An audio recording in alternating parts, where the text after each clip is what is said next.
아, 시끄러워 죽겠네. 야, 이 여편네야, 질질 짜면 없던 돈이 하늘에서 뚝 떨어지냐?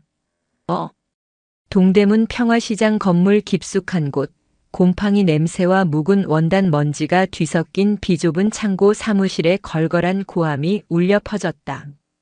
상가 번영 회장이라는 직함을 단 장두식은 입에 물고 있던 담배꽁초를 바닥에 퇴하고 뱉었다. 가래침이 섞인 침이 바닥에 웅크린 여자의 손등 위로 튀었다. 여자는 소스라치게 놀라며 어깨를 떨었지만 감히 고개를 들 생각조차 하지 못했다. 그녀는 수아의 사촌 언니 이혜진이었다. 회장님. 제발 일주일만, 아니 딱 사흘만 시간을 주세요. 이번에 들어오는 가을 신상 물건만 도매상에 넘기면 이자는 어떻게든 맞출 수 있어요. 제발요. 혜진이 바닥에 이마를 찌을 듯이 조아리며 애원했다. 하지만 장두식은 킬킬거리며 가죽 구두 끝으로 혜진의 어깨를 툭툭 쳤다. 사람을 건드리는 것이 아니라 마치 길가에 널린 쓰레기 봉투를 건드리는 듯한 경멸이 가득 담긴 발길질이었다. 이보세요, 이혜진 씨. 우리끼리 약속은 약속이잖아. 내가 자선 사업가야? 나도 내 식구들 밥 먹여 살려야지. 사흘? 웃기지 마. 지금 당장 원금 일부라도 안 뱉어내면 그 예쁜 딸내미 학교 찾아간다. 요즘 애들 학교 앞에 험악한 아저씨들 서 있으면 소문 금방 나던데. 아, 안 돼요. 제발 우리 지민이는 건드리지 마세요. 회장님 제발. 혜진이 비명을 지르며 장두식의 바지가랑이를 붙잡았다. 장두식은 얼굴을 확 구기더니 옆에 서 있던 부하에게 눈짓했다. 덩치 큰 사내가 다가와 혜진의 머리채를 거칠게 휘어잡아 뒤로 내동댕이 쳤다. 아씨, 재수온 붓게 진짜. 야, 2년 이거 신장이라도 하나 떼서 팔아오라고 해. 아니면 저기 섬에 팔아버리든가. 즐겨서 원. 장두식은 책상 위에 놓인 서류 뭉치를 집어 혜진의 얼굴에 흩뿌렸다. 오늘 안으로 5천만 원 안 가져오면 내 딸 학교 정문에다가 우리 엄마는 돈 떼먹고 도망간 사기꾼입니다 라고 쓴 피켓 들고 서 있을 줄 알아. 알았어? 장두식의 눈이 번들거렸다. 그것은 인간의 눈이 아니었다. 먹잇감을 앞에 두고 군침을 흘리는 하이에나, 아니 그보다 더 추악한 악귀의 눈이었다. 혜진은 공포에 질려 숨조차 제대로 쉬지 못하고 꺽꺽거렸다. 절망이었다. 평생을 성실하게 옷을 팔아왔지만 코로나 시기를 거치며 잠시 빌려 쓴 급전이 눈덩이처럼 불어나 이제는 감당할 수 없는 족쇄가 되어 그녀의 목을 조르고 있었다. 그때였다. 쾅 하는 굉음과 함께 굳게 닫혀있던 철제 문이 안쪽으로 우그러지듯 열렸다. 창고 안의 공기가 순식간에 바뀌었다.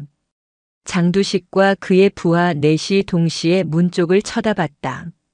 문 밖의 어둠 속에서 한 여자가 천천히 걸어 들어왔다.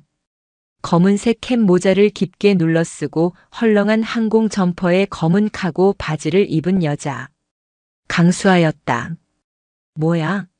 어떤 미친년이 노크도 없이 들어와. 장두식의 오른팔인 흉터난 사내가 인상을 쓰며 앞으로 나섰다. 수아는 대꾸 없이 바닥에 쓰러져 있는 혜진을 눈으로 훑쳤다. 헝클어진 머리카락, 찢어진 블라우스, 그리고 공포에 질린 눈동자. 수아의 눈매가 서늘하게 가라앉았다. 언니 일어나. 수아의 목소리는 낮고 차분했지만 그 안에는 끓어오르는 용암 같은 분노가 억눌려 있었다. 혜진이 흐릿한 눈으로 수아를 올려다보았다. 수아니? 여기가 어디라고 와. 빨리 나가. 이 사람들 무서운 사람들이야. 혜진이 소리쳤지만 수아는 아랑곳하지 않고 뚜벅뚜벅 걸어 들어왔다. 장두식은 흥미롭다는 듯 입꼬리를 비틀어 올렸다. 호, 이건 또 뭐야? 돈 갚으러 온 동생인가? 반반하게 생겨서 깡다구는 있네. 장두식의 말이 끝나기도 전에 앞을 막아서던 흉터 사내가 수아의 어깨를 거칠게 밀쳤다. 야, 이 기집애야. 회장님 말씀하시는데 귀가 먹었어. 순식간이었다. 수아의 손이 흉터 사내의 손목을 낚아채는가 싶더니 우두둑 소리와 함께 사내의 팔이 기이한 각도로 꺾였다. 비명조차 지르지 못한 채 사내가 무릎을 꿇었다. 수아는 그대로 사내의 턱을 무릎으로 올려쳤다. 퍽 하는 둔탁한 타격음과 함께 거구의 사내가 종이 인형처럼 뒤로 낮아빠졌다. 기절이었다. 창고 안에는 정적이 감돌았다. 방금 무슨 일이 일어났는지 이해하지 못한 조폭들이 멍하니 입을 벌리고 서 있었다. 와, 인연 보게. 보통 내기가 아니네. 장두식의 눈빛이 달라졌다. 그는 쥐고 있던 담배를 바닥에 비벼 끄며 자리에서 일어났다. 언니 데려가겠습니다. 그리고 그동안 뜯어간 이자들. 불법 추심인 거 다 아시죠? 원금은 갚겠지만 터무니없는 이자는 못 줍니다. 수아는 감정 없는 어조로 딱 잘라 말했다. 그 태도에는 한치의 두려움도 없었다.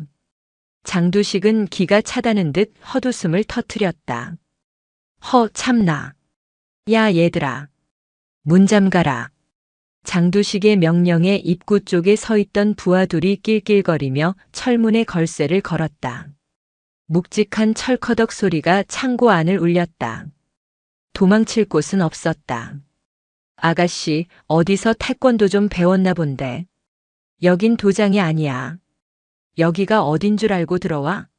동대문 바닥에서 나 장두식 이름 모르면 간첩인데 말이야.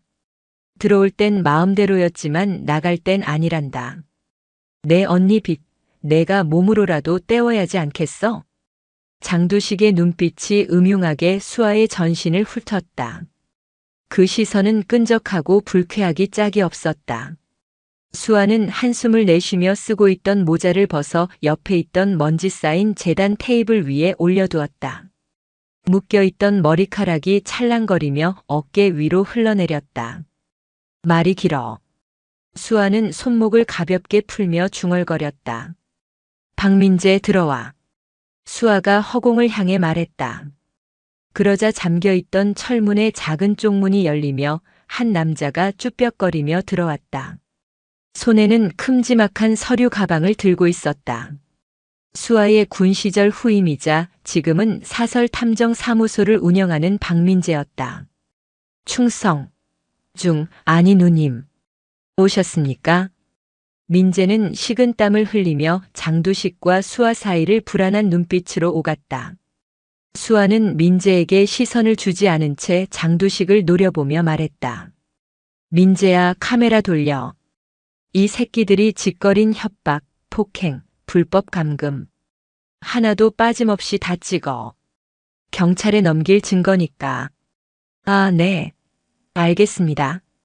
민재는 황급히 가방에서 캠코더를 꺼내들었다.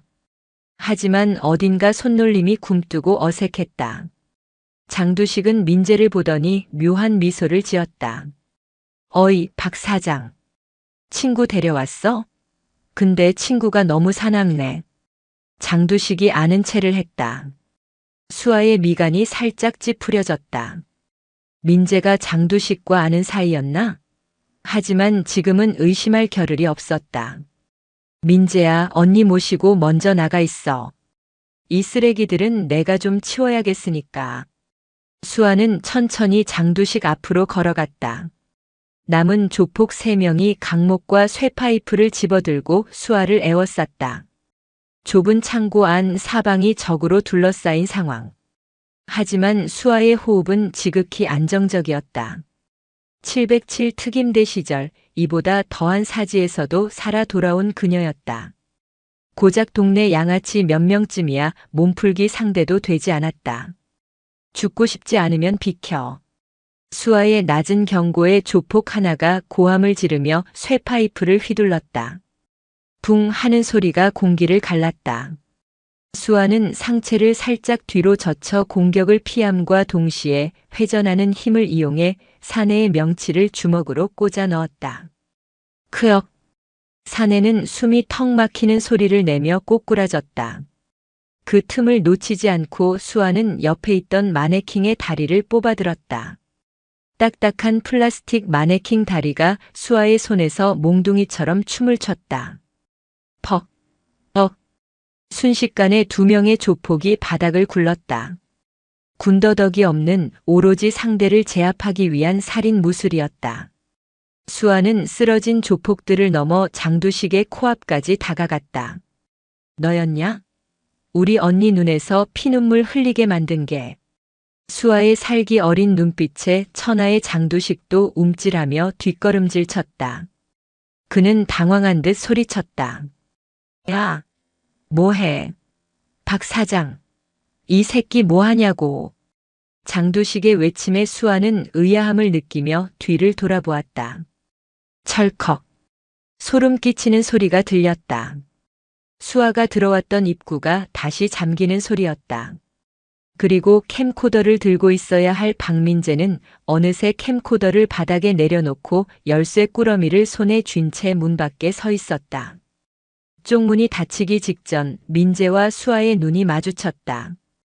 민재의 얼굴은 죄책감과 비열함으로 일그러져 있었다. 미안합니다. 중령님, 저도 어쩔 수가 없었어요. 이 사람들이 제 도박 빚을 다 갚아준다고 해서 정말 미안합니다.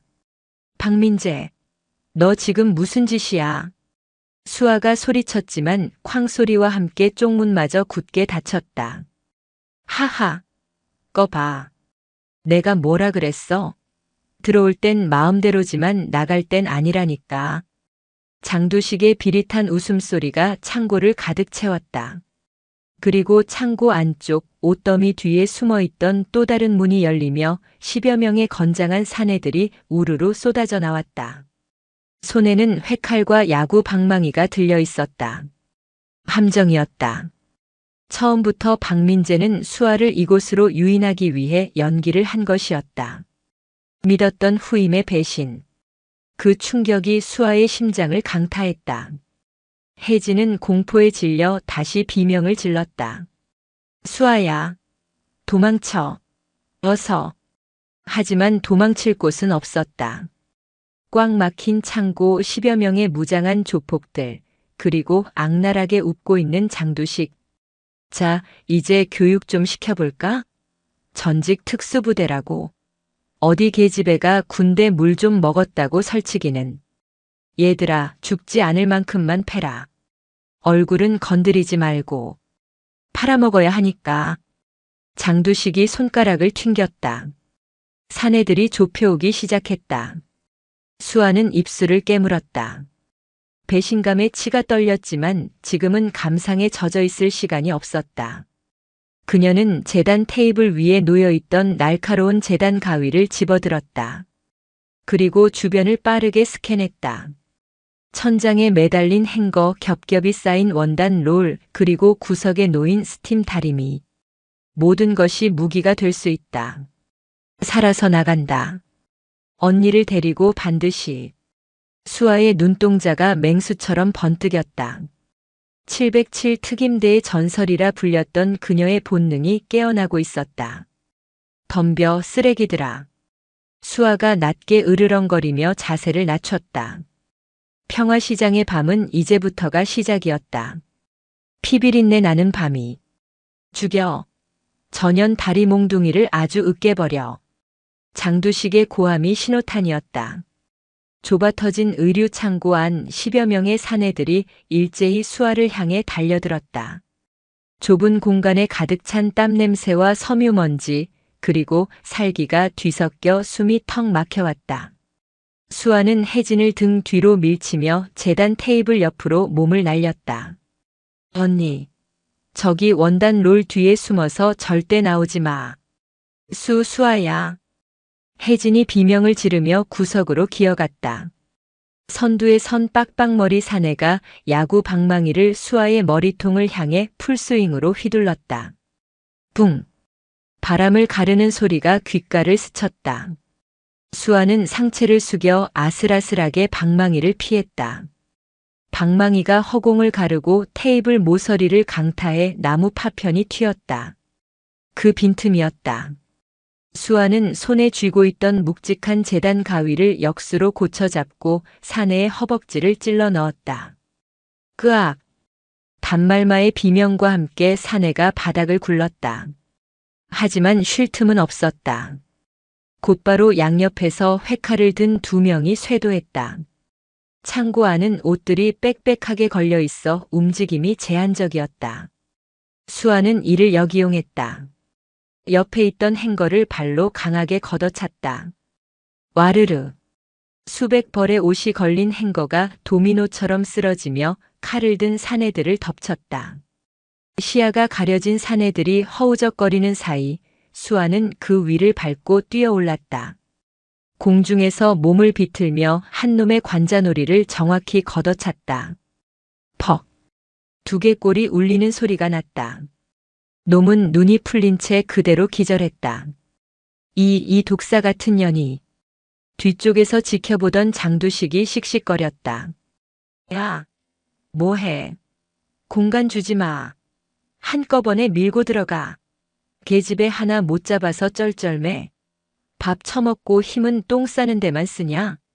장두식의 독촉에 주춤하던 조폭들이 다시금 눈에 불을 켰다. 그들은 수아가 숨을 고를 틈도 주지 않고 사방에서 압박해 들어왔다. 수아는 숨이 턱까지 차올랐다. 아무리 특수부대 출신이라 해도 무기를 든 다수의 장정을 좁은 공간에서 동시에 상대하는 건 체력 소모가 극심했다. 게다가 등 뒤에는 지켜야 할 언니가 있었다. 거리를 벌려야 해. 수아는 주변을 살폈다. 구석에 펄펄 끓고 있는 업소용 스팀 다리미가 눈에 들어왔다. 수아는 달려드는 사내의 주먹을 흘려내며 다리미 호스를 낚아챘다. 그리고 레버를 끝까지 당겼다. 치익!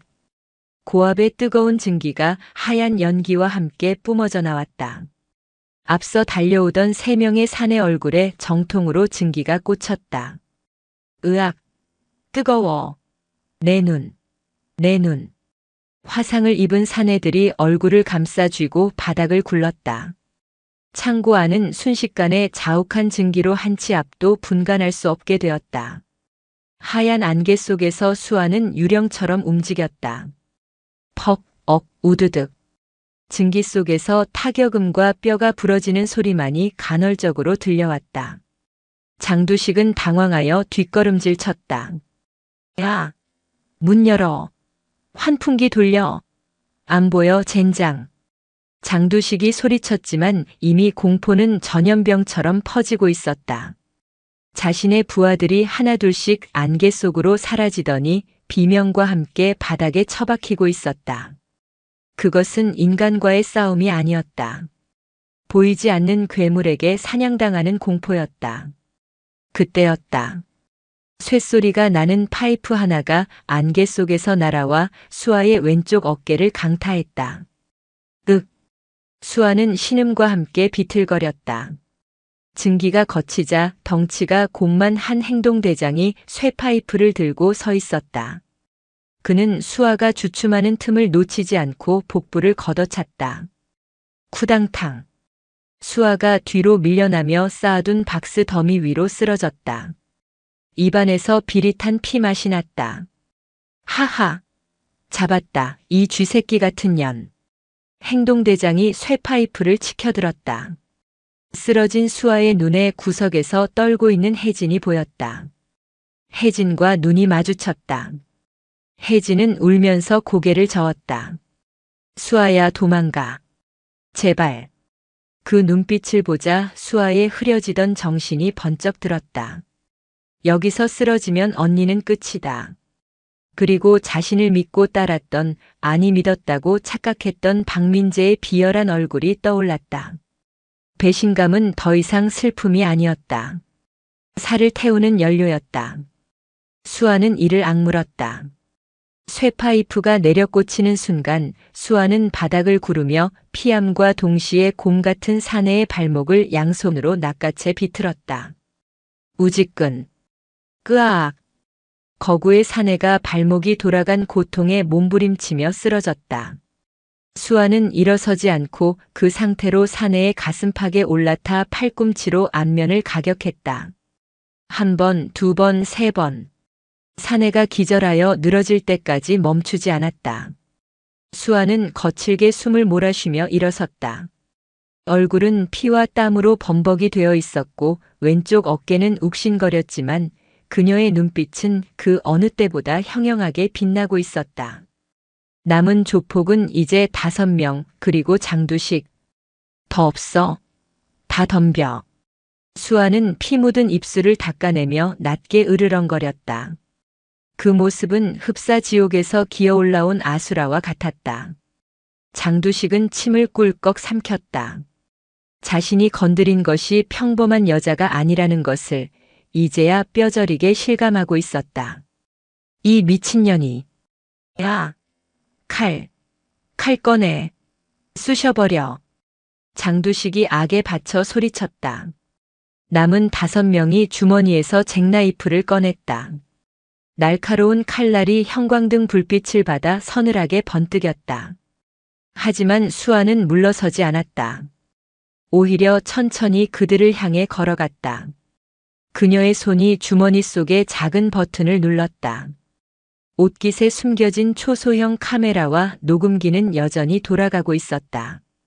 박민재가 가져간 것은 미끼용 캠코더였을 뿐. 진짜 증거는 수아의 몸에 고스란히 저장되고 있었다.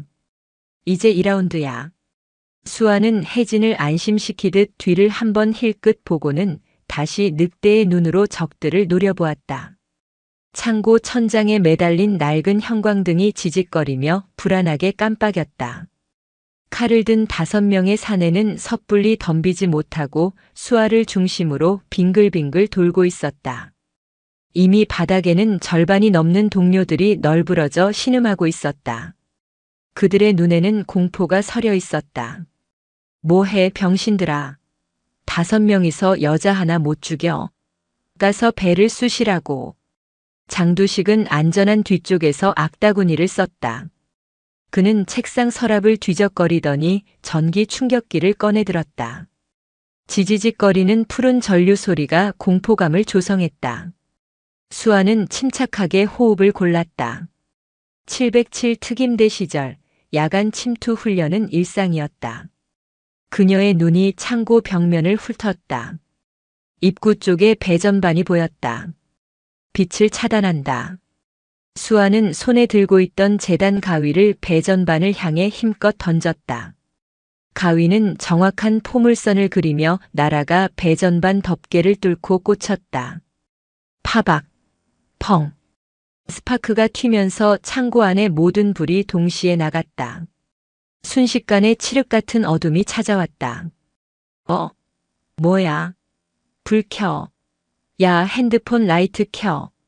장두식의 당황한 목소리가 어둠 속에서 울렸다. 조폭들이 허둥지둥 주머니를 뒤적거리는 소리가 들렸다. 그 짧은 혼란의 시간은 수아에게는 완벽한 기회였다.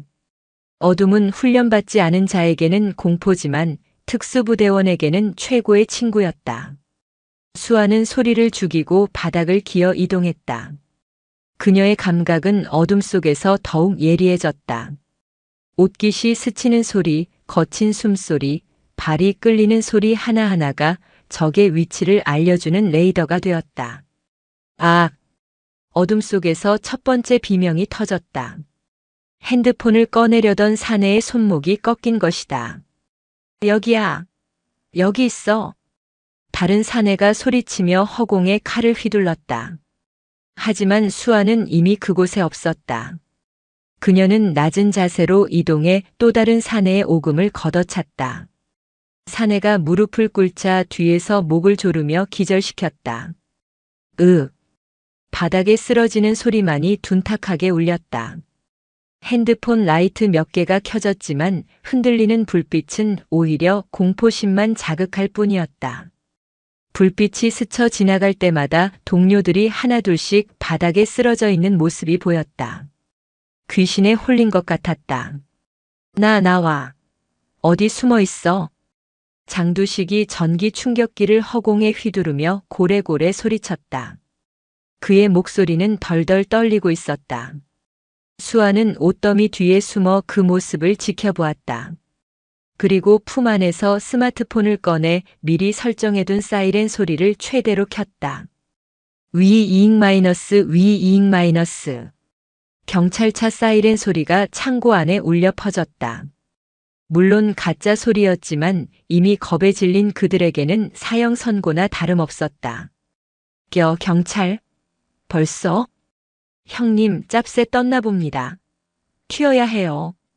남은 부하들이 동요했다. 장두식의 얼굴이 사색이 되었다. 안 돼. 2년 잡기 전에는 못 나가. 저거 가짜야. 소리만 나는 거라고. 장두식은 눈치가 빨랐다. 하지만 부하들의 전의는 이미 상실된 상태였다. 수아는 그 틈을 놓치지 않고 어둠 속에서 뛰쳐나갔다. 그녀의 목표는 단 하나 장두식이었다. 수아는 라이트를 비추며 두리번거리는 마지막 행동대원의 명치를 주먹으로 강타하고 곧장 장두식에게 달려들었다. 오지 마. 장두식이 전기 충격기를 수아에게 들이밀었다. 수아는 상체를 숙여 피하며 장두식의 손목을 잡고 비틀어 버렸다. 전기 충격기가 바닥에 떨어지며 지지직거렸다. 으악! 내 팔! 수아는 장두식의 멱살을 잡고 그대로 뒤에 있는 책상 위로 패대기 쳤다. 쾅! 장두식이 비명을 지르며 나자빠졌다. 수아는 재빨리 그의 위에 올라타 목을 눌렀다. 그리고 품에서 녹음 기능이 켜진 펜을 꺼내 그의 얼굴 앞에 들이댔다. 말해. 박민재한테 얼마 줬어? 그리고 우리 언니한테 사기친 거, 불법 추심한 거 다 내 입으로 불어. 지금 당장. 수아의 목소리는 지옥 사자보다 더 차가웠다. 장두식은 숨이 막혀 캑캑거리면서도 비릿한 웃음을 흘렸다. 크크. 증거.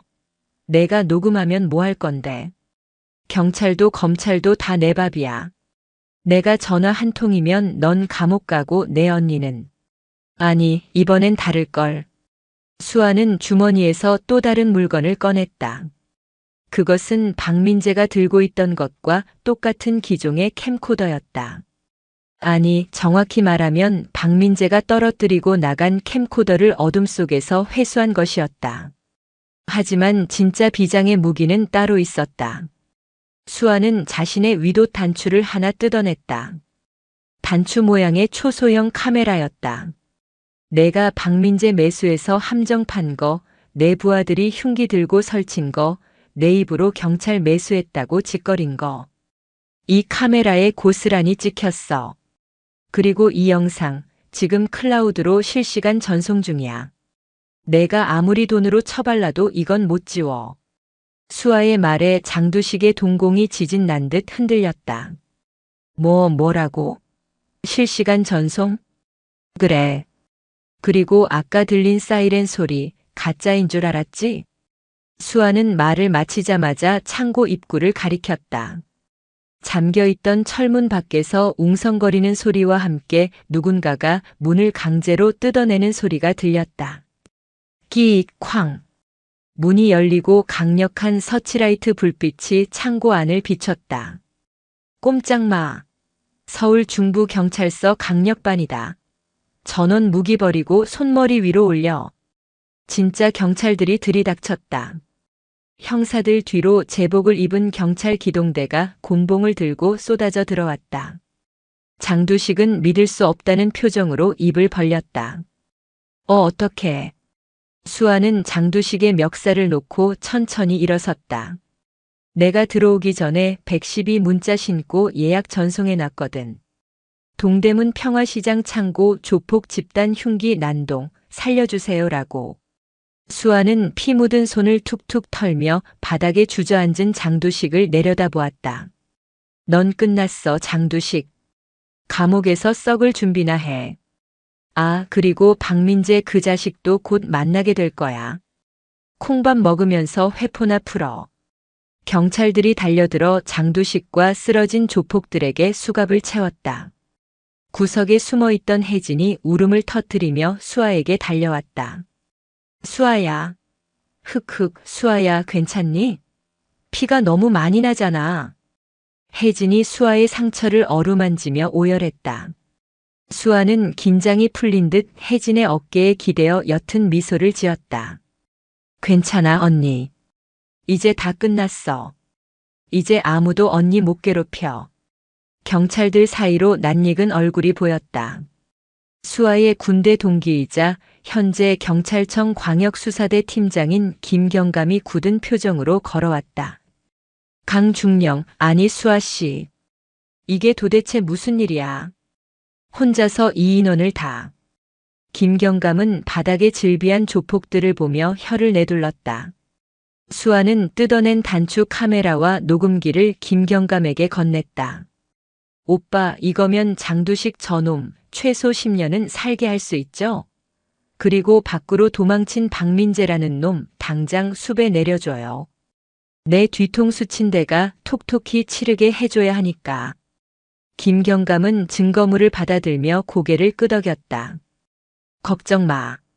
이 정도면 조직폭력배 처벌법의 특수상해, 감금, 협박. 아주 종합 선물 세트로 엮어주지.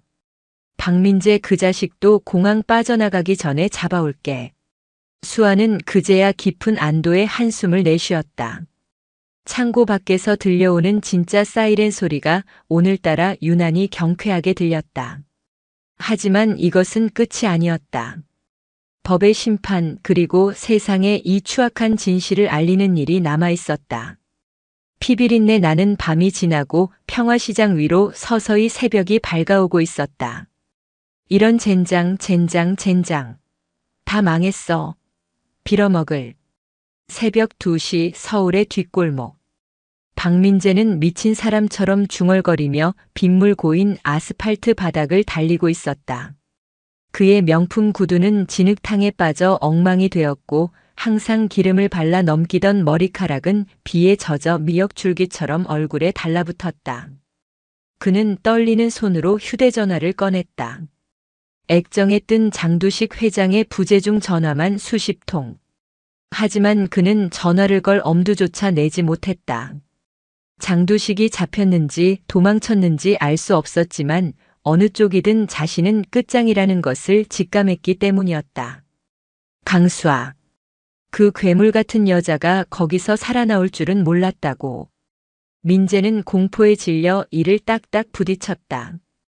707 특임대 시절 전설이라 불리던 수아의 실력을 누구보다 잘 알면서도 돈에 눈이 멀어 그녀를 팔아넘겼다. 도박 빚 5천만 원.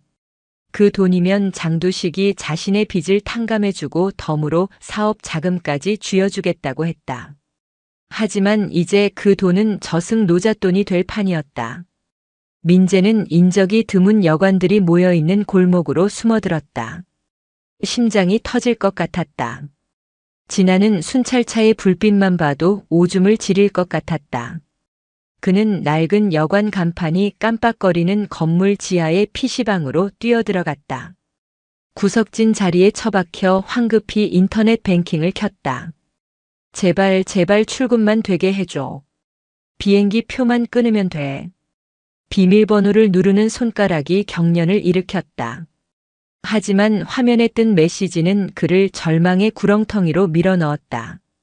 해당 계좌는 금융사고 신고로 인해 거래가 정지되었습니다. 아, 안 돼. 이게 왜 정지야? 내 돈. 민재가 키보드를 내려치며 비명을 질렀다.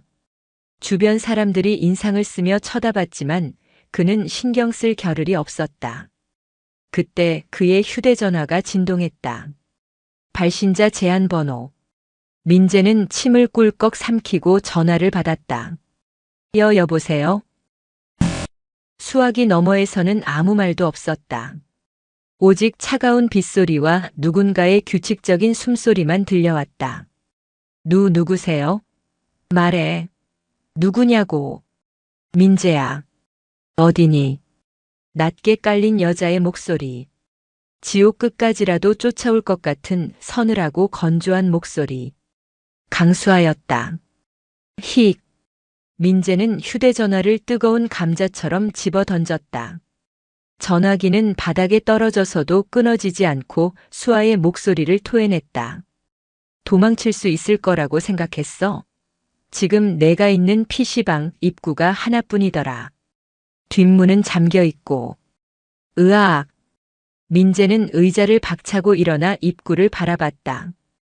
PC방 유리문 너머 검은 캡 모자를 쓴 여자가 빗속에 우두커니 서 있었다. 그녀의 한쪽 팔에는 붕대가 감겨 있었지만 반대쪽 손에는 묵직해 보이는 삼단봉이 들려 있었다. 수아가 천천히 문을 열고 들어왔다. 딸랑 하는 맑은 종소리가 민재에게는 조종 소리처럼 들렸다. 오지 마. 오지 말라고. 여기 사람들 많아. 신고할 거야. 민재가 뒷걸음질 치며 고래고래 소리쳤다. PC방 아르바이트생이 놀라서 달려왔다. 손님, 여기서 이러시면 곤란한데요. 수아는 아르바이트생을 쳐다보지도 않고 품에서 경찰 공무원증을 꺼내 보였다. 김경감이 미리 챙겨준 임시 출입증이었다. 경찰입니다. 공무 집행 중이니 잠시 자리를 비켜주시죠. 흉악범입니다. 경찰이라는 말에 아르바이트생과 손님들이 웅성거려 물러났다. 이제 구석진 자리에는 수아와 민재 단둘뿐이었다. 민재는 더 이상 물러날 곳이 없자 주머니에서 잭나이프를 꺼내 들었다. 손이 심하게 떨려 칼날이 춤을 췄다. 누님. 안희강 중령님. 제발 한 번만 봐주세요. 저도 살려고 그런 거예요. 장두식이 시켜서. 수아는 대답 대신 거리를 좁히며 삼단봉을 휘둘렀다. 탁! 정확하게 민재의 손목뼈를 강타했다. 칼이 힘없이 바닥으로 떨어졌다. 말했지. 넌 내가 직접 잡는다고. 수아는 쓰러진 민재의 멱살을 잡아 일으켜 세웠다. 그녀의 눈동자는 깊은 심해처럼 검고 차가웠다. 배신자를 향한 분노가 차라리 슬픔처럼 느껴질 정도로 깊었다. 가자. 내가 지은 죄 낱낱이 불어야지. 수아는 민재를 짐짝처럼 끌고 밖으로 나갔다. 비 내리는 밤거리는 차가웠지만 민재가 느낄 공포에 비하면 아무것도 아니었다. 서울 중부경찰서 취조실. 사방이 거울로 된 밀폐된 방 안에 장두식이 앉아 있었다. 그는 수갑을 차고 있었지만 태도는 여전히 뻔뻔하고 거만했다. 그의 옆에는 비싼 양복을 입은 대형 로펌 변호사가 서류 가방을 만지작거리고 있었다. 어이 형사 양반. 이거 언제까지 잡아둘 거야? 내가 누군지 알아? 내 친구가 검찰청에 있고 내 사촌 동생이 국회에 있어. 감당할 수 있겠어? 장두식이 책상을 걷어차며 소리쳤다. 김경감이 쓴웃음을 지으며 들어왔다. 장두식 씨. 인맥 자랑은 나중에 재판장 가서 하시고요. 혐의가 너무 많아서 조서 쓰는 데만 며칠 걸리겠네요. 특수감금, 폭행, 불법 대부업, 살인 미수까지. 증거 있어? 그 계집애가 헛소리한 거 말고 증거 있냐고.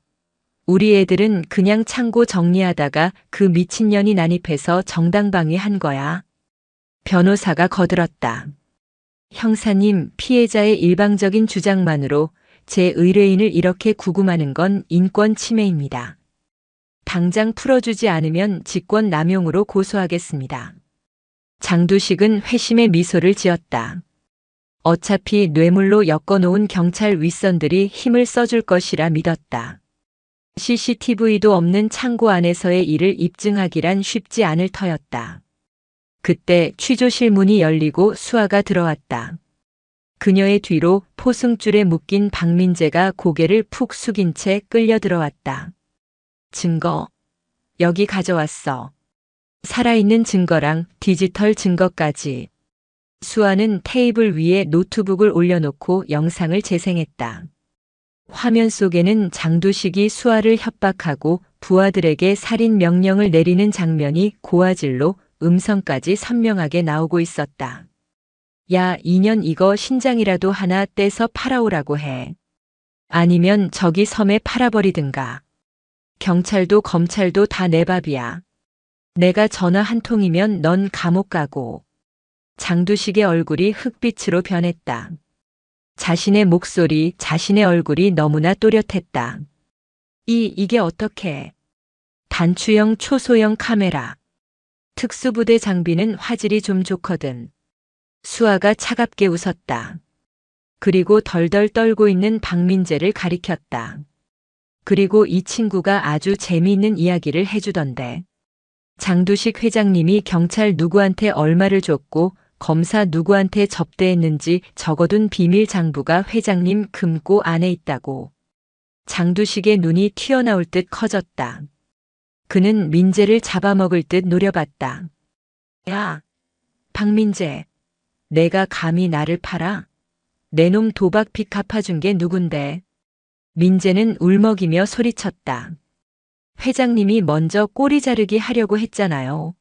저한테 다 뒤집어 씌우고 혼자 빠져나가려고 한 거 다 알아요. 저 혼자 죽을 순 없어요. 진흙탕 싸움이었다. 악인들의 연대는 이익 앞에서 얼마나 쉽게 부서지는지 적나라하게 보여주는 장면이었다. 김경감은 흐뭇한 표정으로 장두식에게 다가갔다. 들었지? 비밀장부. 당장 압수수색 영장 청구합니다. 변호사 양반, 이거 방어하려면 꽤나 머리 아프겠어. 살인 미수에 뇌물 공여까지 추가됐으니까. 변호사는 낭패한 표정으로 서류를 주섬주섬 챙기더니 슬그머니 뒤로 물러났다. 저 회장님, 사안이 생각보다 심각하네요. 저는 이만. 다른 변호사를 알아보시는 게. 야, 돈 줬잖아. 어디가? 장두식이 발악했지만 소용없었다. 수아는 테이블을 짚고 장두식의 얼굴 가까이 다가갔다. 너 같은 쓰레기는 감옥도 사치야. 내가 평생 모은 그 더러운 돈 10원 한 장 남기지 않고 다 털어줄게. 우리 언니 눈물값 내 피눈물로 갚게 해줄 테니까 기대해. 수아의 선전포고에 장두식은 힘이 빠진 듯 의자에 털썩 주저앉았다. 천하를 호령하던 동대문 제왕의 몰락이었다. 취조실 안에는 수아의 서늘한 승리의 기운만이 가득 찼다. 사건 발생 일주일 후 대한민국이 발칵 뒤집혔다. 단독 보도 동대문 평화시장의 두 얼굴, 조폭 번영회장의 실체 전직 특수부대 여중령, 맨손으로 조폭 일망타진. 영화 같은 활약상 확보된 장두식 리스트, 정재계 로비 의혹 일파만파. 뉴스 채널마다 수아가 확보한 영상의 일부가 모자이크 처리되어 방송되었고 장두식과 박민재가 줄줄이 엮여 들어가는 모습이 대서특필되었다. 여론은 뜨겁게 달아올랐다. 시민들은 용기 있는 수아의 행동에 환호를 보냈고 경찰서 앞에는 악덕 사채업자와 조폭을 규탄하는 화환이 줄을 이었다. 그리고 법의 심판이 시작되었다. 법원은 장두식의 전 재산에 대해 기소 전 몰수 보전 조치를 내렸다. 범죄 수익으로 얻은 재산을 재판 전에 처분하지 못하도록 묶어두는 조치였다. 강남의 유명 로펌 소속 변호사들이 피해자 이혜진을 돕기 위해 무료 변론을 자처하고 나섰다. 수아의 활약에 감동한 변호사들이었다. 피고 장두식은 불법 고리대 금업을 통해 피해자 이혜진에게 원금의 10배가 넘는 부당한 이자를 갈취했습니다. 또한 이를 갚지 못하자 폭행과 협박, 감금을 일삼았습니다. 법정에서 변호사의 변론은 날카로웠다. 장두식은 죄수복을 입고 피고인석에 앉아 고개를 들지 못했다. 방청석을 가득 메운 시민들과 상인들이 그를 향해 야유를 보냈다. 판결은 신속하고 강력했다. 피고인 장두식에게 징역 15년을 선고한다. 또한 피해자 이혜진에게 갈취한 5억 원을 즉시 반환하고 정신적 피해 보상금으로 1억 원을 추가 지급하라. 피고인 박민재에게 징역 5년을 선고한다. 판사의 주문이 떨어지자 법정 안에 환호성이 터져나왔다. 장두식은 비틀거리며 교도관들에게 끌려나갔고 박민재는 수아 쪽을 차마 쳐다보지도 못하고 흐느끼며 퇴장했다. 재판이 끝나고 법원 앞. 수많은 기자가 수아와 혜진을 에워쌌다. 강수아 씨, 한 말씀 부탁드립니다. 두렵지 않으셨습니까? 수아는 쏟아지는 플래시 세례 속에서 담담하게 마이크 앞에 섰다. 그녀의 옆에는 이제야 핏기가 돌아온 혜진이 수아의 손을 꼭 잡고 있었다. 두려웠습니다. 하지만 제 가족이 그리고 우리 이웃이 억울하게 당하는 걸 보는 게 더 두려웠습니다. 힘없는 사람들을 괴롭히는 자들이 발 뻗고 자는 세상은 없어야 합니다. 이번 일이 그 경고가 되었으면 좋겠습니다. 수아의 말에 기자들과 시민들이 박수를 보냈다. 그리고 수아는 카메라를 정면으로 응시하며 말을 이었다.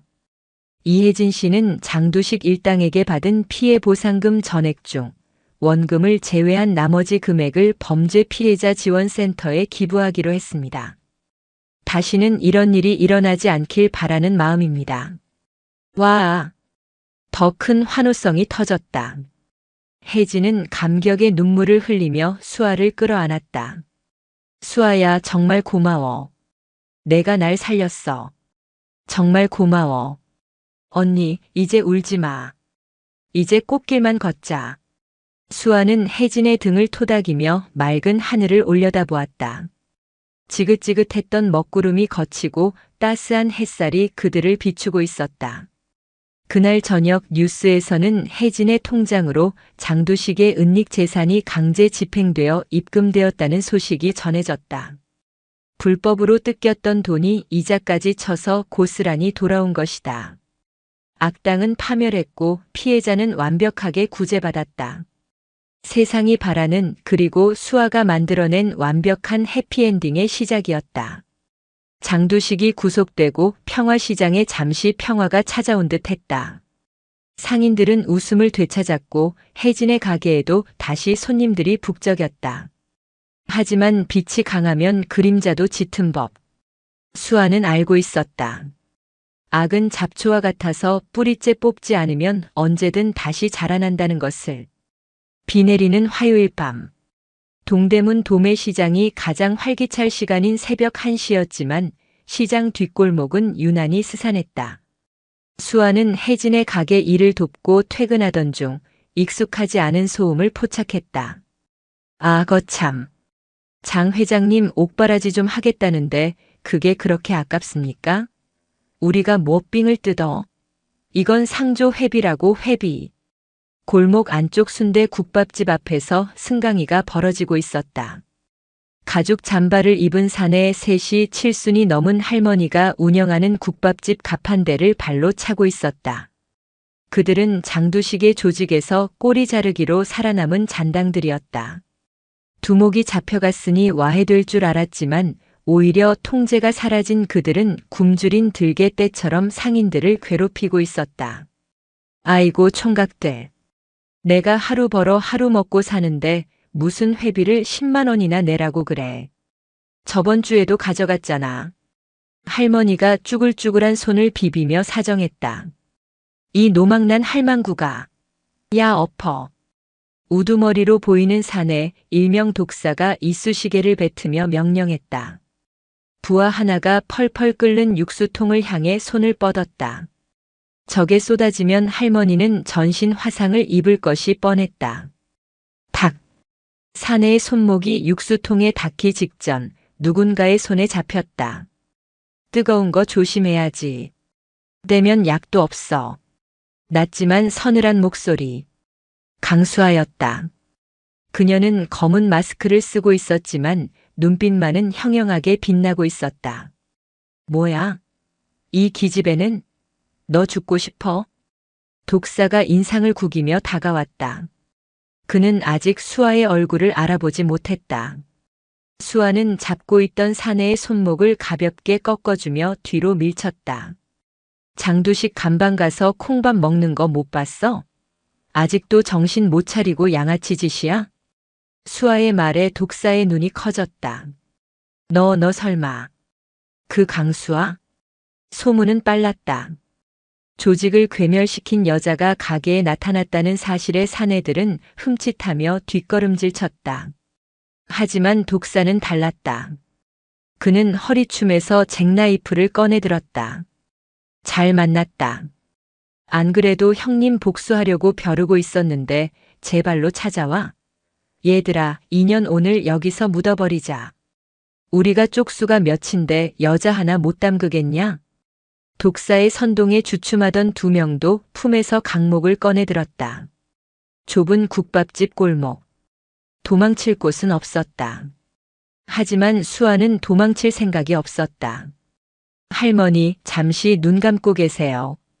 먼지가 좀 날릴 거니까. 수아는 국밥집 테이블 위에 놓여있던 스테인리스 젓가락통을 집어들었다. 묵직했다. 인연이. 독사가 칼을 휘두르며 달려들었다. 투박하고 큰 동작이었다. 수아는 상체를 살짝 틀어 칼날을 피하고 손에 든 젓가락통으로 독사의 손목을 내리찍었다. 챙그랑. 통뚜껑이 열리며 수십 개의 쇠젓가락이 바닥으로 쏟아졌다. 독사가 비명을 지르며 칼을 떨어뜨렸다. 수아는 쏟아지는 젓가락 중 하나를 공중에서 낚아채 독사의 허벅지에 꽂아 넣으려다 멈췄다. 대신 젓가락 끝으로 독사의 인중을 정확히 찔러 넣는 신용을 하며 멈췄다. 힉! 독사는 오줌을 지릴 듯한 공포에 주저앉았다. 덤벼. 다 같이. 수아는 쇠젓가락 하나를 쥐고 나머지 두 명을 노려보았다. 고작 젓가락 하나였지만 그들에게는 명검보다 더 무시무시해 보였다. 특수부대에서 젓가락은 단순한 식사도구가 아니라 살상 무기였다. 으아! 겁에 질린 사내 하나가 강목을 휘둘렀다. 수아는 파고들며 젓가락을 쥔 주먹으로 사내의 명치를 쳤다. 억소리와 함께 사내가 꼬꾸라졌다. 남은 한 명은 강목을 버리고 도망치려 했다. 수아는 발끝으로 바닥에 떨어진 국밥 그릇을 차올려 도망가는 놈의 뒤통수를 맞췄다. 쨍그랑. 세 명의 양아치가 순식간에 정리되었다. 수아는 바닥에 주저앉아 벌벌 떨고 있는 독사에게 다가갔다. 장두식 옥바라지. 가서 전해. 내 놈들 옥바라지나 걱정하라고. 그때 독사의 품에서 스마트폰이 울렸다. 수아는 잽싸게 폰을 낚아챘다. 화면에 뜬 발신자 이름은 본사 김 실장. 장두식의 조직도 아닌 낯선 이름이었다. 본사. 장두식 위에 누가 더 있어? 수아가 독사의 멱살을 잡고 물었다. 독사는 공포에 질려 횡설수설했다. 뭐 몰라요. 그냥 우리는 시키는 대로 돈만 걷어서 송금하면 된다고 했어요. 장 회장님도 그냥 바지 사장이라고. 수아의 눈매가 가늘어졌다. 장두식은 꼴이었다. 몸통은 따로 있었다. 평화시장의 피를 빨아먹는 거머리는 하나가 아니었던 것이다. 수아는 통화 버튼을 눌렀다. 야, 독사. 수금 다 됐냐? 이번 달 목표액 채워야지. 기계적으로 변조된 듯한 남자의 목소리. 누구냐 너? 수아가 차갑게 물었다. 누구세요? 나? 내 놈들 목 따러 갈 저승사자. 수아는 짧게 답하고 전화를 끊었다.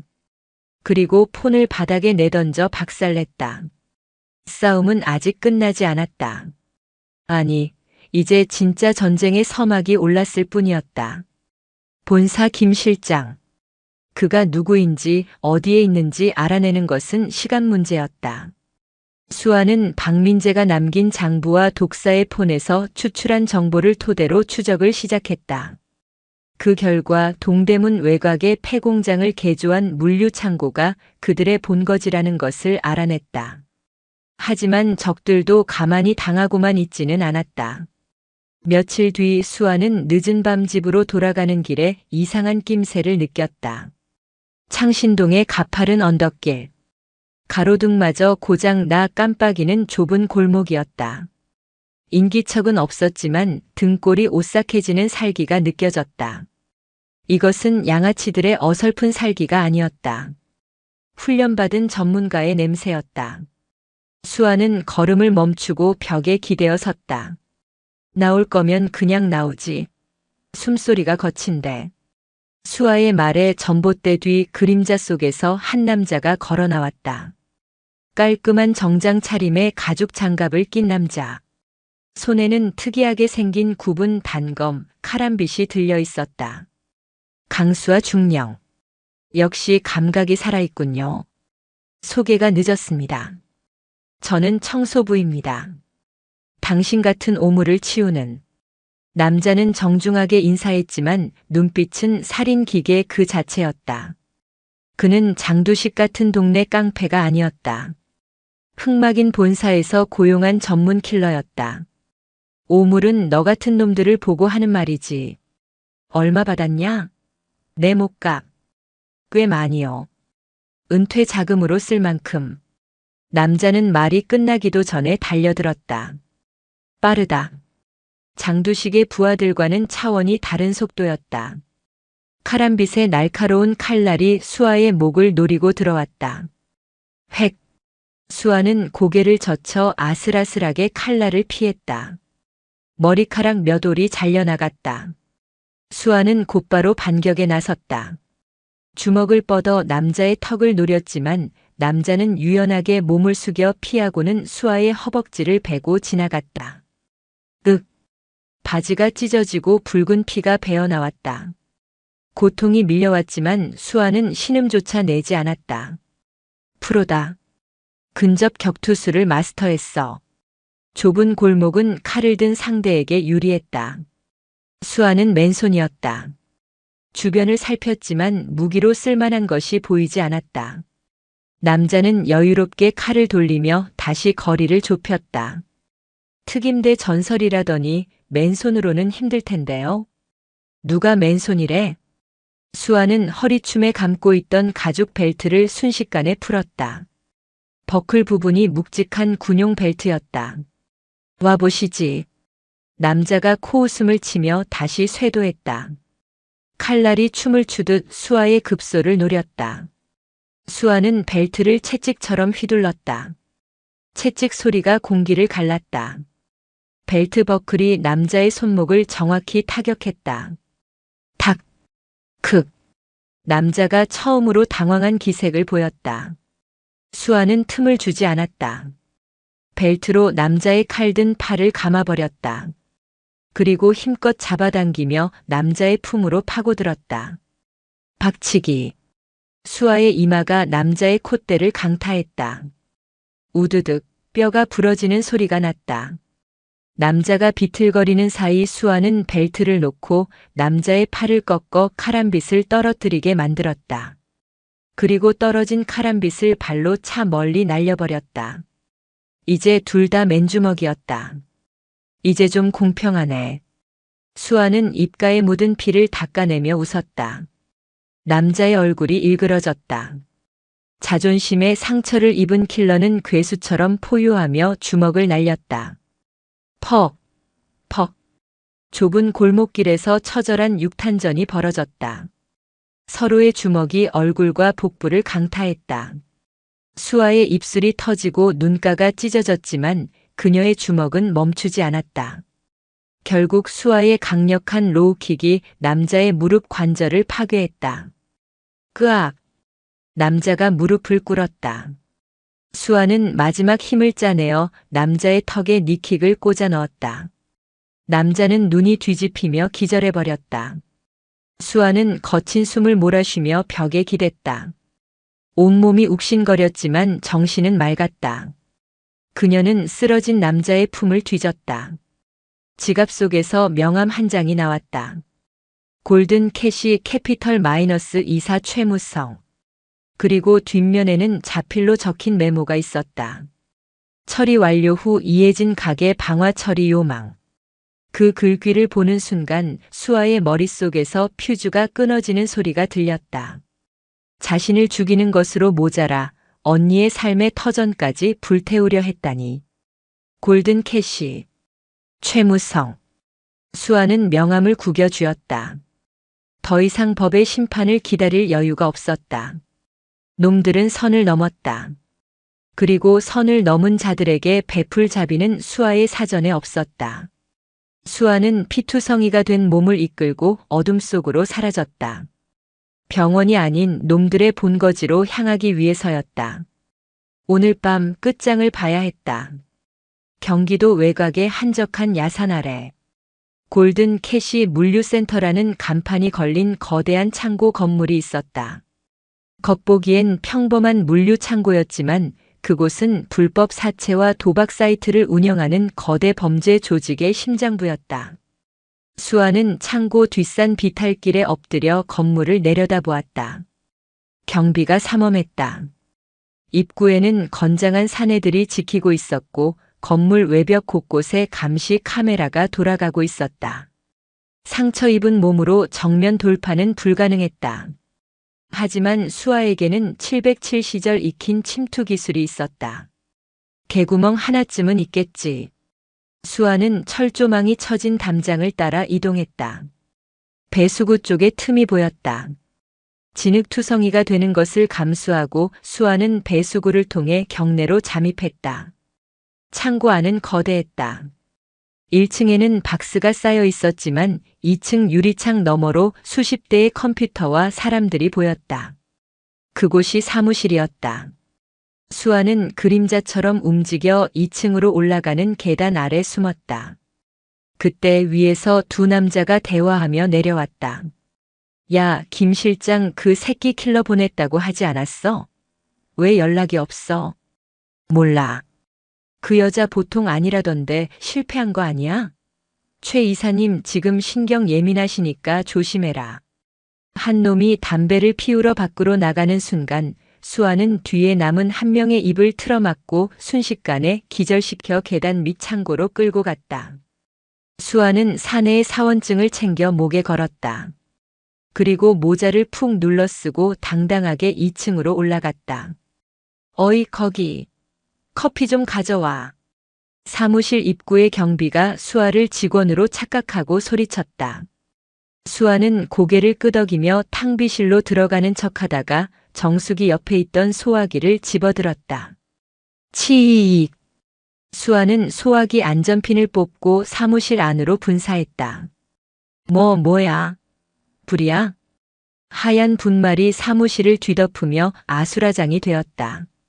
콜센터 직원들이 비명을 지르며 뛰쳐나갔고 조폭들은 당황하여 우왕좌왕했다. 누구야? 안쪽 사장실 문이 열리며 말끔한 정장을 입은 중년 남자가 걸어 나왔다. 최무성 이사였다. 그의 뒤로 덩치 큰 경호원 넷이 따라 나왔다. 안개가 걷히며 수아의 모습이 드러났다. 피 묻은 항공 점퍼, 헝클어진 머리, 그리고 살기로 번들거리는 눈. 수아? 최무성이 헛웃음을 터뜨렸다. 제 발로 호랑이 굴에 들어오다니. 죽고 싶어서 환장했군. 호랑이 굴? 아니, 여긴 쥐새끼 소굴이지. 수아는 들고 있던 빈 소화기를 바닥에 던졌다. 쿵 소리가 묵직하게 울렸다. 내 언니 가게를 태우려고 했나? 그럼 나도 공평하게 해줘야지. 수아는 주머니에서 라이터 하나를 꺼냈다.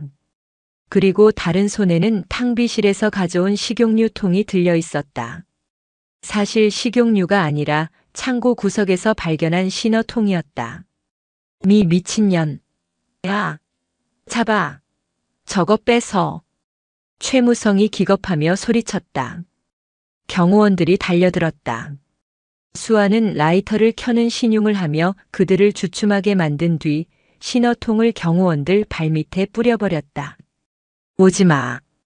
다 같이 통구이 되기 싫으면.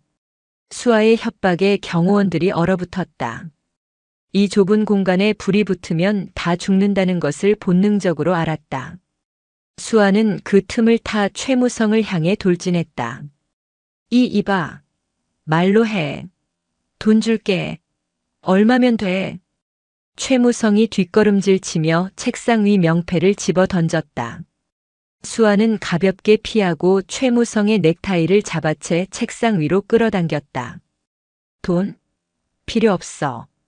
내가 원하는 건 내 놈 머릿속에 있는 장부야. 그리고 내 놈들이 믿고 까부는 그 뒷배. 수아는 최무성의 팔을 꺾어 제압한 뒤 책상 위에 놓인 컴퓨터를 보았다. 화면에는 수많은 계좌 번호와 불법 자금 세탁 내역이 떠 있었다. 빙고. 수아는 한 손으로 최무성을 누른 채 다른 손으로 주머니에서 USB 메모리를 꺼내 컴퓨터에 꽂았다. 복사 시작. 그때 1층에서 웅성거리는 소리가 들렸다. 밖에 있던 조직원들이 소란을 듣고 몰려오고 있었다. 수십 명의 발소리가 계단을 울렸다. 하하, 넌 이제 죽었어. 우리 애들이 오면 넌 뼈도 못 추려. 최무성이 악을 썼다. 수아는 모니터의 복사 진행률 바를 초조하게 바라보았다. 80%, 90%. 시간이 없네. 수아는 최무성을 들어올려 인간 방패로 삼았다. 사무실 입구에 조직원들이 들이닥쳤다. 그들의 손에는 야구 방망이와 쇠파이프가 들려 있었다. 이사님, 꼼짝 마. 이사님 목 날아가기 전에. 수아는 책상 위에 있던 커터 칼을 집어 최무성의 목에 댔다. 길터. 안 그러면 이 양반 경동맥이랑 작별 인사할 거니까. 일촉즉발의 상황. 수아는 2층 난간으로 뒷걸음질 쳤다. 아래에는 쌓여있는 박스 더미가 보였다. 띠링. 복사 완료. 컴퓨터에서 알림음이 울렸다. 수아는 최무성을 밀쳐버리고 USB를 챙겨 2층 난간을 뛰어넘었다. 잡아! 수아는 박스 더미 위로 떨어지며 낙법을 취했다. 몸이 부서질 듯 아팠지만 멈출 수 없었다. 그녀는 1층 뒷문으로 전력 질주했다. 뒤에서 고함과 함께 조직원들이 쫓아왔다. 밤에 야산에서 쫓고 쫓기는 추격전이 시작되었다. 하지만 수아의 손에는 대한민국 거대 악의 뿌리를 뽑을 결정적인 증거가 쥐어져 있었다. 이제 마지막 한 방이 남았다. 거친 숨소리가 야산을 가득 채웠다. 수아는 칠흑 같은 어둠 속에서 나무와 나무 사이를 비호처럼 내달렸다. 등 뒤에서는 골든 캐시 조직원들의 고함과 손전등 불빛이 산발적으로 흔들리고 있었다. 거기서 잡히면 죽여버린다. 수아는 대꾸할 가치도 느끼지 못했다. 그녀의 손안에는 이 거대한 악의 카르텔을 무너뜨릴 작은 저장 장치가 쥐어져 있었다. 빗물에 젖은 낙엽에 미끄러질 뻔했지만 수아는 바닥을 손으로 짚고 다시 튀어올랐다. 산 아래 도로변. 비상등을 켠 검은색 승합차 한 대가 대기하고 있었다. 김경감이었다. 수아 씨, 여기야. 김경감이 차 문을 열고 소리쳤다. 수아는 마지막 힘을 짜내어 도로 위로 몸을 날렸다. 뒤따라오던 조직원들이 숲에서 튀어나왔지만 이미 김경감의 뒤에는 무장한 경찰 기동대 버스 3대가 도착해 있었다. 전원 체포해. 김경감의 명령에 수십 명의 경찰들이 방패를 앞세우고 조직원들을 향해 돌진했다. 상황은 순식간에 정리되었다. 수아는 헐떡이는 숨을 고르며 김경감에게 피 묻은 저장 장치를 건넸다. 이거요. 최무성, 그리고 그 윗선의 정치인들, 검사들 명단. 싹 다 들어있어요. 김경감은 떨리는 손으로 그것을 받아들었다. 고생했어. 정말 고생했어. 이걸로 대한민국이 뒤집힐 거야. 수아는 그제야 긴장이 풀린 듯 김경감의 차 뒷좌석에 쓰러지듯 몸을 기대었다. 밤하늘에 뜬 달이 구름 사이로 얼굴을 내밀고 있었다. 긴 밤이 끝나가고 있었다. 사건 발생 한 달 후, 대한민국은 그야말로 벌집을 쑤신 듯 시끄러웠다. 수아가 가져온 증거는 위력이 대단했다. 뉴스에서는 연일 속보가 쏟아졌다. 검찰은 오늘 골든 캐시 최무성 이사를 구속 기소했습니다. 최 씨는 불법 사채 시장을 운영하며 막대한 부당이득을 챙기고 이를 정관계 유력 인사들에게 뇌물로 상납한 혐의를 받고 있습니다. 화면 속 최무성은 포승줄에 묶여 마스크로 얼굴을 가린 채 고개를 푹 숙이고 있었다. 그는 더 이상 거만한 이사님이 아니었다. 그저 초라한 범죄자일 뿐이었다. 또한 이들에게 뒷돈을 받고 수사를 무마하려 했던 부장검사와 현직 국회의원 2명에 대해서도 구속영장이 청구되었습니다. 성역은 없었다. 수아가 목숨 걸고 지켜낸 증거는 그 어떤 권력으로도 덮을 수 없을 만큼 명백했다. 장두식은 물론이고 그를 조종하던 본사, 그리고 그들을 비호하던 권력의 핵심까지 모조리 뿌리가 뽑혔다. 법원의 판결은 추상 같았다. 서울중앙지방법원 대법정. 판사의 엄숙한 목소리가 울려 퍼졌다. 피고인 최무성은 조직적으로 서민들의 고혈을 짜내고 폭력과 협박을 사주하였으며 사법 질서를 교란한 중죄를 저질렀다. 이에 피고인에게 무기징역을 선고한다. 또한 범죄 수익 700억 원 전액을 몰수한다. 안 돼. 내 돈은 안 돼. 최무성이 법정에서 발악하며 끌려나갔다. 그의 절규는 피해자들에게는 가장 달콤한 음악이었다. 방청석에 앉아있던 혜진은 두 손을 모으고 감격의 눈물을 흘렸다. 그리고 혜진을 위한 민사재판 결과도 나왔다. 피고 측은 원고 이혜진에게 피해 보상금 및 위자료로 금 5억 원을 지급하라. 혜진은 법정을 나서며 수아의 손을 꼭 잡았다. 수아야, 꿈만 같아. 빚쟁이들한테 쫓겨서 죽고 싶었던 게 엊그제 같은데. 내 덕분에 다시 살았어. 수아는 혜진의 어깨를 감싸 안으며 미소 지었다. 언니가 포기하지 않아서 그런 거야. 이제 우리 행복하게 살 일만 남았어. 계절이 바뀐 어느 맑은 오후. 동대문 평화시장 앞 광장에 수많은 인파가 몰려들었다. 임시로 마련된 단상 위에는 용감한 시민상 및 경찰청장 표창 수여식이라는 현수막이 걸려 있었다. 다음 수상자는 동대문의 영웅 강수아 씨입니다. 사회자의 호명에 수아가 단상 위로 올라갔다. 깔끔한 정장 차림의 그녀는 쑥스러운 듯 살짝 미소 짓고 있었다. 수많은 카메라 플래시가 터졌다. 시민들은 환호성을 지르며 박수를 보냈다. 경찰청장이 직접 수아에게 표창장과 꽃다발을 전달했다. 강수아 씨의 용기 덕분에 거대한 범죄 조직을 소탕할 수 있었습니다. 당신은 진정한 이 시대의 영웅입니다. 수아는 마이크 앞에 섰다. 그녀는 준비해온 수상 소감을 말하는 대신 광장에 모인 사람들을 천천히 둘러보았다. 시장 상인들, 짐을 나르는 청년들, 그리고 맨 앞줄에서 꽃다발을 들고 손을 흔드는 혜진과 조카 지민이.